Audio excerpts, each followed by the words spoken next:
Proses mencari jodoh itu memang berat, butuh perjuangan.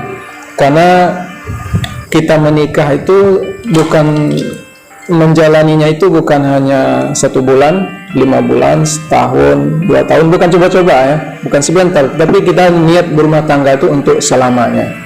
Jadi kalau hanya coba ambil ini dulu, coba ambil, nah ini nanti akan terjadi penyesalan. Jadi nggak bisa coba-coba, harus dengan konsep yang matang, ya, harus sesuai dengan ajaran agama kita. Assalamualaikum warahmatullahi wabarakatuh.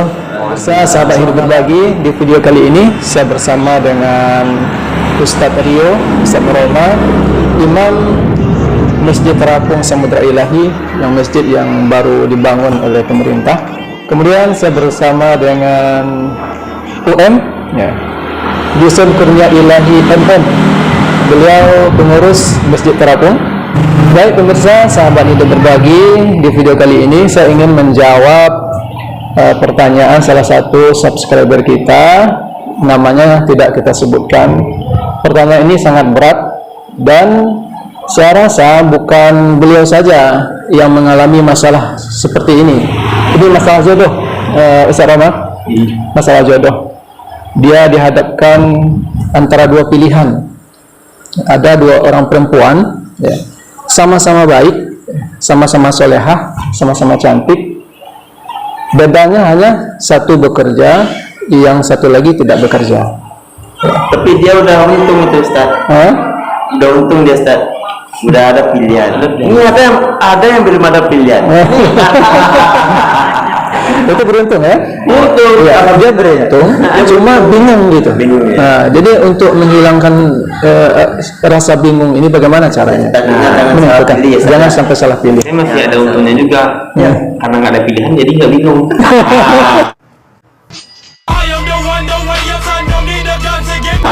Jadi orang yang banyak pilihan itu bingung ya? Satu lagi yang buat dia bingung itu, orang tuanya menyarankan supaya dia membeli yang sudah bekerja. Alasannya karena kalau seandainya dua-duanya mencari, ya, maka itu akan ekonomi keluarga semakin membaik. Ya. Padahal dari segi duniawi, segi duniawi, padahal yang kita cari dalam rumah tangga itu adalah sakinah mawaddah warahmah. Masalah jodoh, proses mencari jodoh itu memang berat, butuh perjuangan. Karena kita menikah itu bukan menjalaninya itu bukan hanya 1 bulan, 5 bulan, setahun, 2 tahun, bukan coba-coba ya, bukan sebentar. Tapi kita niat berumah tangga itu untuk selamanya. Jadi kalau hanya coba ambil ini dulu, coba ambil, nah ini nanti akan terjadi penyesalan. Jadi nggak bisa coba-coba, harus dengan konsep yang matang, ya, harus sesuai dengan ajaran agama kita. Nabi kita bagaimana menentukan pilihan itu? Sudah dijelaskan, tankihul mar'ah li arba'. Nikahin perempuan itu karena 4. 5 liha karena hartanya, di jamaliha karena kecantikannya, kemudian wali nasabiha karena keturunannya, kemudian wali diniha karena agamanya. Fasfar bidzatid, maka pilih yang beragama. Nah, jadi kawan ini, subscriber kita ini, sahabat kita ini, dia bingung karena agamanya sama-sama baik, ya gitu. Cuma bedanya hanya bekerja saja. Jadi pertanyaan ini sebelum sama-sama cantik juga, Ustaz. Sama-sama cantik, sama-sama soleha. Jangan dikembar. Jangan dikembar. Bukan ini, Ustaz. Berarti dia udah beruntung besar ya, iya. Udah beruntung banyak dia, Ustaz. Iya. Jadi kalau Ustaz Rio nih, Sario, bagaimana Sario menanggapi ini? Kalau ini kalau misalnya ditawarkan ke Ustaz Roma atau Sario, ada 2 orang perempuan, sama-sama cantik, sama-sama solehah. Kemudian yang satu bekerja, yang satu tidak bekerja. Yang pertama bekerja, yang kedua tidak bekerja. Sario milih yang mana? Bingung kan? Iya. Lebih baik nggak ada pilihan. Biasanya kalau pilihan itu kita nggak bisa milih dari kalau dia udah bekerja atau belum. Kalau itu nggak bisa jadi patokan. Itu nggak bisa dipatokan. bekerja atau nggak bekerja, kalau menurut saya sama aja. Iya. Yang paling yang bisa itu emang dari karakternya. Saya lebih milih itu lebih dari karakternya. Dia baik mungkin bisa sama baik. Sopan. Ya, sopan pasti mungkin bisa sama sopan. Tapi kalau karakter beda. Jadi, saya lebih cenderungnya mana karakternya yang lebih cocok sama saya, yang lebih Seide gitu ya. seide. Mungkin seperti itu ya. Syah. Terima kasih. Kalau Ya. menurut gimana? Dua Ya. pilihan. Ini Sama-sama sangat baik, sama-sama cantik, sama-sama solehah. Iya. Yang bedanya hanya satu bekerja, yang satu lagi tidak bekerja. Pilih yang mana? kalau pilihan saya mungkin kita kan mencari kenyamanan, ketentraman, bagaimana hidup itu lebih bermakna dan lebih berarti. Jadi untuk kenyamanan, kalau dia bekerja pasti dia dengan 30% atau 50% lah paling sedikit. 50% dia pasti untuk pekerjaannya. Kalau yang belum bekerja itu setidaknya 90% dia buat kita. Jadi untuk perhatiannya ya saja Perhatiannya. pasti yang lebih itu orang yang tidak bekerja. Tidak bekerja. Ya, Jadi, milih yang mana? jadi kalau untuk saya penilaian saya saja Memilih yang nggak bekerja nih. memilih yang tidak bekerja. Dia bekerja sekarang gimana? Bekerja. Dia bekerja sekarang gimana?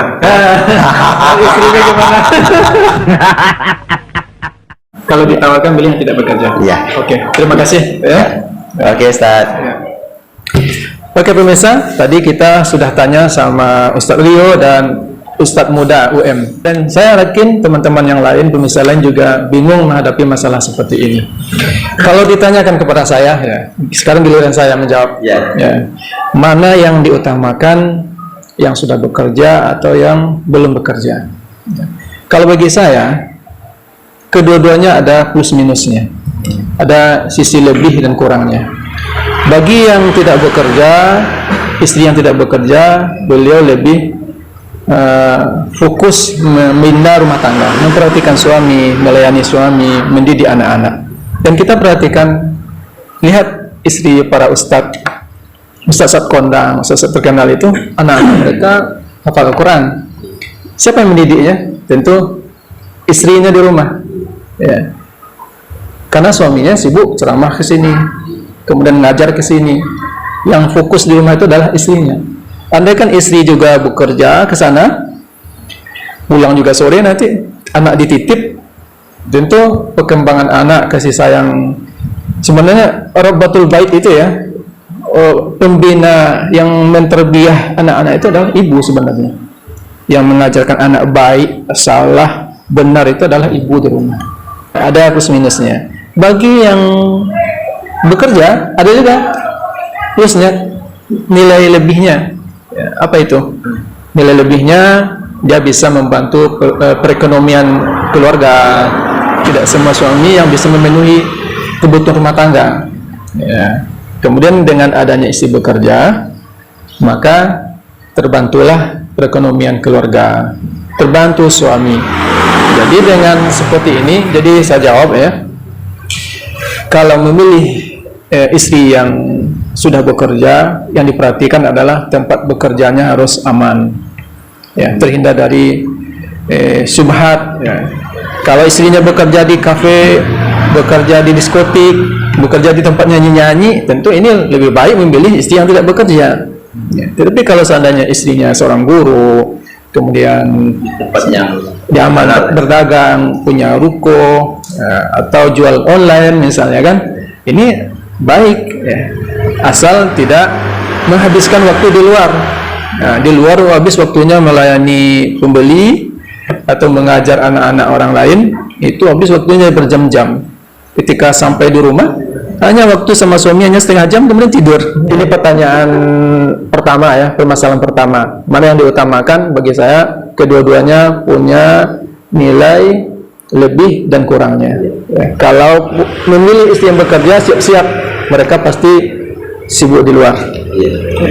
Kalau kita memilih istri di rumah saja, kita harus siap-siap juga, kita suami yang siap banting tulang bekerja memenuhi nafkah keluarga. Kemudian ini yang lebih penting lagi permasalahannya. sementara ya, orang tuanya itu menyarankan agar memilih istri yang bekerja. Nah, ini yang masalahnya. Dan ini perlu kita sampaikan juga kepada sahabat kita bahwasanya ridho walidain, ridho Allah itu bergantung pada ridho kedua orang tua. Jadi bagaimana caranya? Kita harus sampaikan dengan bijaksana, dengan lemah lembut ke orang tua kita, karena yang menjalani rumah tangga itu kita, bukan orang tua kita. Yang menjalani itu kita, yang hidup bertahun-tahun itu kita, bukan orang tua. Orang tua hanya menyarankan, dia hanya menyarankan terbaik untuk anaknya, dan kita harus hargai orang tua kita. Ya, mungkin dia menginginkan yang terbaik, menyuruh memilih yang bekerja. Kalau berdasarkan pengalaman lo. Berdasarkan pengalaman dia. Tetapi kalau seandainya ini tidak sesuai dengan keinginan kita, kita ingin memilih yang tidak bekerja, hasil istiqorah kita, maka kita harus sampaikan dengan bijaksana, dengan sebaik-baiknya. Sebab kalau seandainya kita sempat mengangkat kata-kata, ya, sempat menyombongkan diri, sempat menghardi orang tua, maka ini sudah merupakan dosa yang besar. Di dalam Al-Quran Allah Subhanahu Wa Taala menjelaskan, "Wakhfid lahuma janaha dhulli minar rahmah." Ya, wakhfid, rendahkanlah sayapmu. Ya, artinya rendahkanlah dirimu di hadapan orang tuamu. Ya. Wa qur rabbirhamhuma kama rabbayani shaghira. Dan ucapkanlah sambil berkata, ya Allah, kasihilah orang tuaku sebagaimana dia mengasihi aku di waktu kecil. Artinya di hadapan orang tua, ketika tidak sesuai dengan keinginan kita, maka kita tetap merendahkan diri, menyampaikan dengan bijaksana, dengan santun, lemah lembut, sehingga orang tua kita tidak tersinggung. Ya, bisa jadi kalau seandainya orang tua masih bersikeras, saya tidak mau, kamu harus milih yang ini, yang sudah bekerja. Nah, mungkin ada cara lain, kita memujuk, mungkin kita menangis di hadapan orang tua, kita memohon, kita membujuk dengan cara yang santun, kita memilih yang tidak bekerja. Nah, ini bagi yang memilih yang tidak bekerja. Mudah-mudahan dengan jawaban ini saudara saya bisa puas dan bisa melaksanakan istiqorah terlebih dahulu. Jangan cepat-cepat mengambil keputusan. Lakukan istiqorah. Ya. Ini mengganggu Ustaz Ridha nih. Kayaknya udah siap juga nih istiqorahnya. Istiqorah cinta ya. Ya. Istiqorah cinta ya. Ya.